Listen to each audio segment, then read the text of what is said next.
ऐसा प्रसंग यहाँ उस नारद जी ने जो धीमर गुरु बनाया था वो कौन था? वो एक पुण्य आत्मा थी, किसी समय परमेश्वर कबीर जी की शरण में रहे थे, लेकिन हम कुछ दिनों के बाद इस काल के ज्ञान के ऊपर फिर दोबारा टिक जाते हैं, भगवान की भक्ति त्याग देते हैं।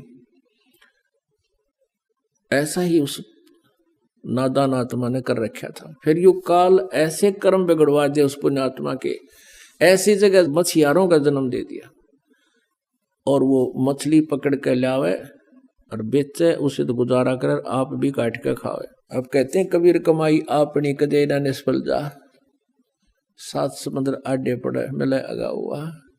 क्या हुआ कि एक बार वो जिस राज्य में वो रहता था वहां के सभी तालाबों की मछलियां उसने पकड़ ली थी, कालू नाम के जीमर ने, वो तो खाली हो लिए थे।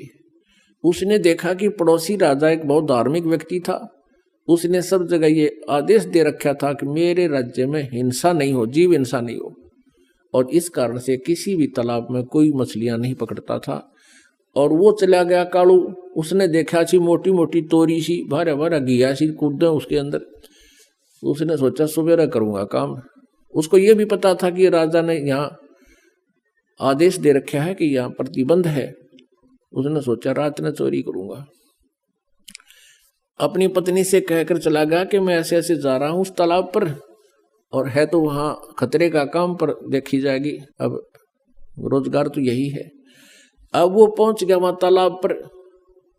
तालाब के आसपास झाड़ बोझड़े भी होते हैं।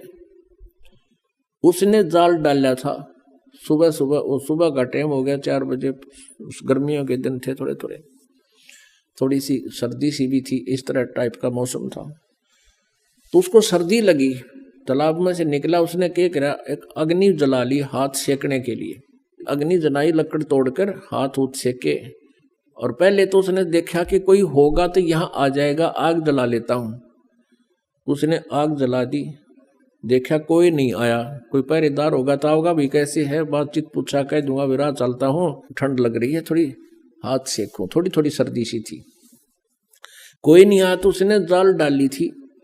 उधर से उसी नगरी का राजा, उस क्षेत्र का राजा हाथी पर सवार हो गए, और उसी के साथ साथ से रास्ता था, दूसरे शहर में जा रहा था, और एकदम मोड़ मुड़ता था। उस मोड़ के मुड़ते ही राजा का पूरा काफिला एकदम बाहर आया, और उसकी नजर पड़ी, वो सारा ही 4 किले का फैसला था मोड़ का। एकदम घबरा गया वो कालू जीमर कि भाई आज तो बात बिगड़ेगी, राजा आ गया, राज तेरी सजाए मौत होगी, तेने कानून तोड़ दिया। वो डर गया। उसने क्या कर रखा था, एक लंगोट पहन रखा था शरीर पर, बस पानी में बढ़ने की तैयारी थी। तो उसने, और ऊपर बड़े बड़े बाल थे, दाढ़ी थी। उसने और कोई बात ना सूझी बचाओ कि जो राख लकड़ी जला रखी थी वो राख थी, उस राख को सारे शरीर पर, मुंह पर सारे ला के, और वहीं बैठ गया। वो धुआं सा बना हुआ था, थोड़ी थोड़ी आग सलग रही थी, साधु रूप बना के बैठ गया। वो राजा था धार्मिक, उसने देखा महात्मा बैठा है, वहीं काफिला रखवा लिया। अगरों को हाथी से नीचे उतारो, अंबारी वो लगा दी पड़ी थी, वो नीचे उतार दिया, और वो आंखें खोल के देखा कि ले भाई मर गया आज तो, आधी आधी खोल कर फिर बंद कर लेकर, आज मर गया, तो आ गया तेरी तरफ। उसने सोचा और कोई चारा भी नहीं है, अगर बच गया तो इससे मुद्रा में बच गया। राजा ने आवाज लगाई, प्रणाम किया, राम राम बोलिया। वो कड़ा बोला, बोलते पिछने पहचाना जा, कति मौन धारण कर गया। अब राजा ने सोची वह साधु संत अपनी भक्ति करते हैं, इनको गणा छेड़ा छाड़ी नहीं करनी चाहिए। 5 असरफी सोने की असरफी होती थी अच्छी, 10-10 ग्राम की, और वो 5 असरफी वहां पूजा रूप में उसके चरणों के पास रख दी। राजा थोड़ी देर बैठा, प्रणाम करके चल पड़ा। उधर से उसके डरते की, क्योंकि पिछले संस्कार अच्छे थे, उसका वो समाधिस्थ हो गया, और ऊपर सोपन सा देख रहा है।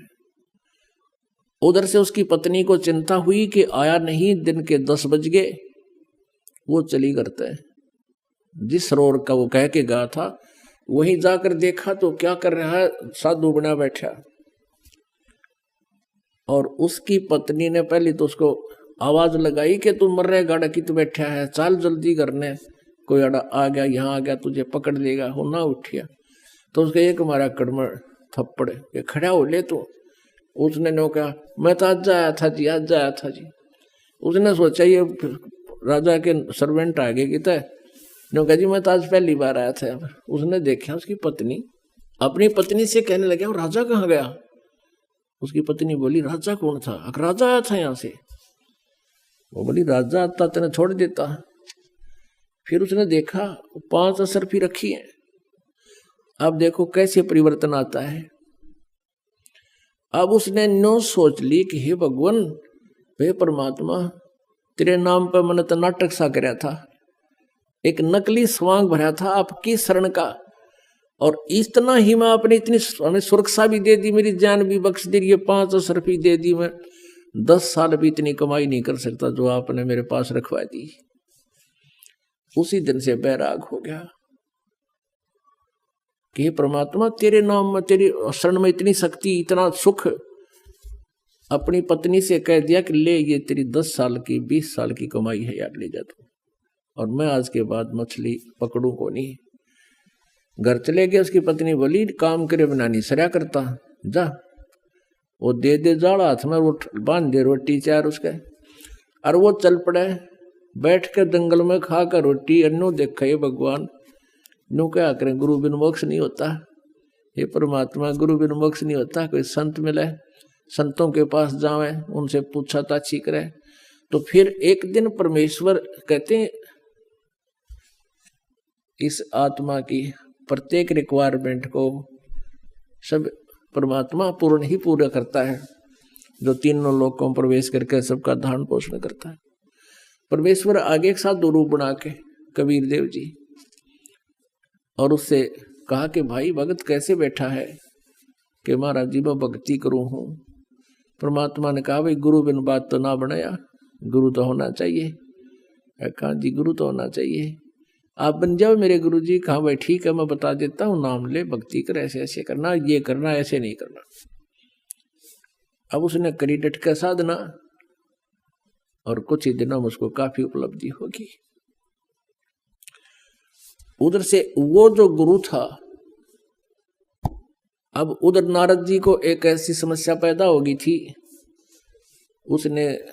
उसको कहा गया था कि आज सवेरे तू जावे और उसको गुरु बना ले, जब तेरा कल्याण होगा। तो सवेरे सवेरे वो जा रहा था किसी घाट के स्नान करने के लिए, आगे से वो कालू झीमर मिल गया उसने। तो उसको उन्होंने गुरु बना लिया। उस कालू झीमर ने उसको बताया कि ये नाम जाप कर ऋषि जी, जब तेरा कल्याण होगा। अब कहने का भाव ये है पुण्यात्मा, हम ये सोचा करते थे कि कालू जो था एक सिंपल सा साधारण आदमी, एक मछियारा था, और उसको नारद जी ने गुरु बना लिया तो अभी उसका उस सत्र का कल्याण हो गया। अब उस समय वो कालू झिमर नहीं था, उसने सारी बुराई छोड़ दी थी, वो संत बन गया था। लेकिन हम फिर भी वो फीत उतारते नहीं उसकी, उसको फिर भी धीमर कहा करते थे, झीमर कहा करते, जबकि वो परम संत हो गए थे।